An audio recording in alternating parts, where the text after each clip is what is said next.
दोस्तों, रिहानिका commerce hub channel में आपका फिर से स्वागत है। आज हम फिर से अपने नए वीडियो के साथ आपके सामने हाजिर हैं। आज हम पढ़ने जा रहे हैं कक्षा 11वीं इकाई 1 भारत में व्यापार वाणिज्य का इतिहास का वीडियो नंबर 2। इसके पहले हमने पढ़ा था कि भारत में कैसे व्यापार प्रारंभ हुआ, मोहनजोदड़ो हड़प्पा संस्कृति के टाइम में कैसे व्यापार होता था, कौन कौन सी ऐसी चीज़ें वस्तुएं थीं जिनका निर्यात भारत के द्वारा किया जाता था।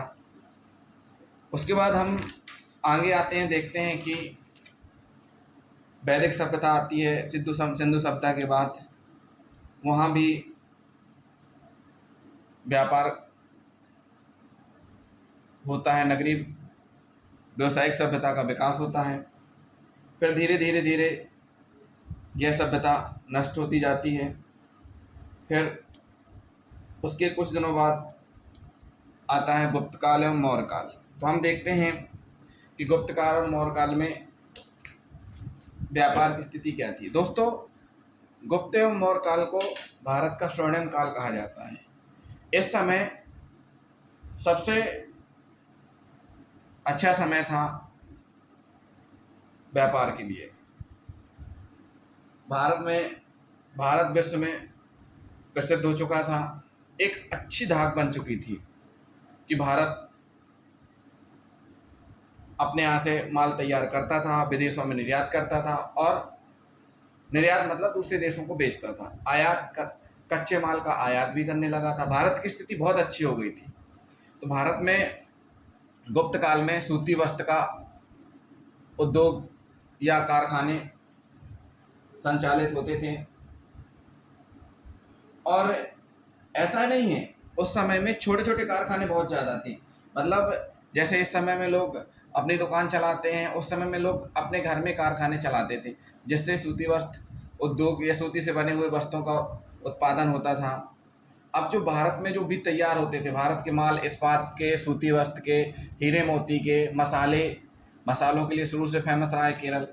दवाइयाँ, भारत की सूती वस्त्र, हीरे मोती, जेवरात और दवाइयाँ, मसाले इतने ज़्यादा फेमस थे कि पूर्ति नहीं हो पाती थी, जिस कारण अच्छा खासा मुनाफा होता था। अच्छा खासा मुनाफा होने की वजह से हम अच्छे आसान तरीके से कच्चे माल का आयात कर पाते थे, ताकि हम और अच्छे से उत्पादन कर पाएँ। क्योंकि बहुत सी वस्तुएं ऐसी रहती थी जिनका कच्चे माल हमारे पास नहीं था, लेकिन व्यापार बढ़ने की वजह से हम आयात करने लगे। अब आते हैं हम मध्यकाल में। मध्यकाल मतलब एक ऐसा समय जिसमें दिल्ली में सुल्तानों के पास सत्ता थी, यानी सुल्तानों का वर्चस्व कायम था उस टाइम में।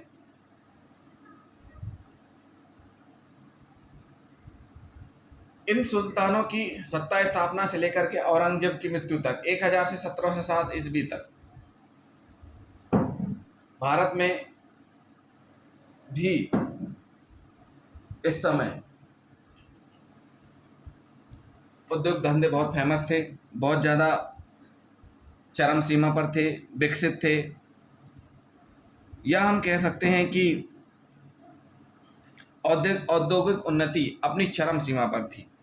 क्यों? इसलिए थी क्योंकि जो इस काल के नवाब होते थे या शासक होते थे, उनको कलात्मक वस्तुएं बहुत पसंद थी, और शिल्पकारों को भी बहुत पसंद करते थे। जो कलाकारी या जो भी इस तरीके से उत्पादन करते थे, उनको उस टाइम के नवाब और शासक बहुत पसंद करते थे, और उनके व्यापार को बढ़ावा भी देते थे। भारत का वस्त्र उद्योग तो पहले से ही फेमस था, और इस समय और फेमस हो गया था। धाक इतनी थी कि हमारे यहाँ से सूती उद्योग, ऊनी वस्त्र, गलीचे, जरी के वस्त्र, कश्मीरी आदि विश्वविख्यात थे, जो विश्व में निर्यात किए जाते थे। हस्तकला में देखा जाए तो पीतल के बर्तन हुए, तांबे के बर्तन हुए, बेल मेटल, मीना आभूषण, राजपूतानों का ये एक अपने नाम से फेमस था। राजपूतान आभूषण मीना आभूषण कहलाता था। पत्थर की नगासी, नक्काशी, ये सब फेमस थे उस टाइम में। क्यों? क्योंकि उस टाइम के शासक और नवाब भी कला और व्यवसाय को पसंद करते थे। ऐसा है नहीं है कि शिल्पकारों को, कलात्मक वस्तुओं को बनाने वालों को पसंद ना करते थे, उनको बढ़ावा देते थे। भारत से बाहर माल कहाँ कहाँ भेजा जाता था? फारस की खाड़ी, लाल सागर, Malaya, Indochina, West Indies व अन्य देशों को निर्यात किया जाता था। 1498 में वास्को डी गामा यूरोप से भारत आए।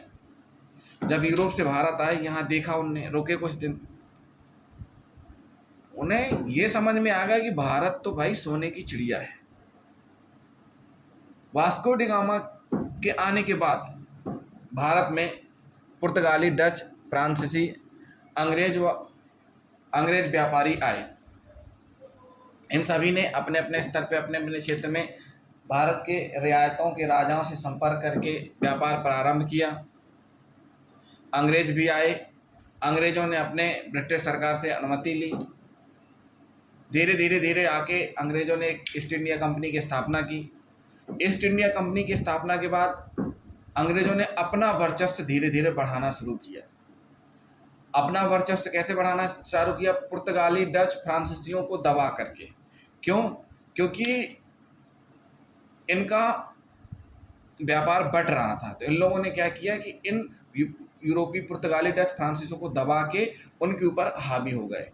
अब धीरे धीरे एक समय ऐसा आया कि अंग्रेजों ने भारत में व्यापार का एकाधिकार प्राप्त कर लिया। अंग्रेजों के व्यापारियों को, अंग्रेज जो व्यापारी थे, उनको एकाधिकार प्राप्त हो गया कि भारत में केवल वही व्यापार करेंगे। इस चीज़ की अनुमति उनने अपनी ब्रिटिश सरकार से भी ले ली। ब्रिटिश सरकार ने ईस्ट इंडिया कंपनी को अनुमति दे दी कि भारत में ईस्ट इंडिया कंपनी ही व्यापार करेगी। फिर होता क्या है दोस्तों, आप सभी जानते हैं, व्यापार के बहाने आए। धीरे धीरे शासकों से कुछ भारत के जो कुछ शासक थे उनसे विशेष रियायतें ली। रियायतें उनने प्रदान कर दी, उस चीज़ को समझ नहीं पाए और उनकी लालच बढ़ता गया। अंग्रेज़ों का लालच बढ़ते बढ़ते ऐसा हो गया, राजनीतिक प्रभुत्व बढ़ता गया, उनने उस कब्जा करना शुरू किया। एक समय ऐसा आया कि उनने संपूर्ण भारत पर अपना कब्जा कर लिया और अंग्रेजी शासन हुकूमत चलने लगी।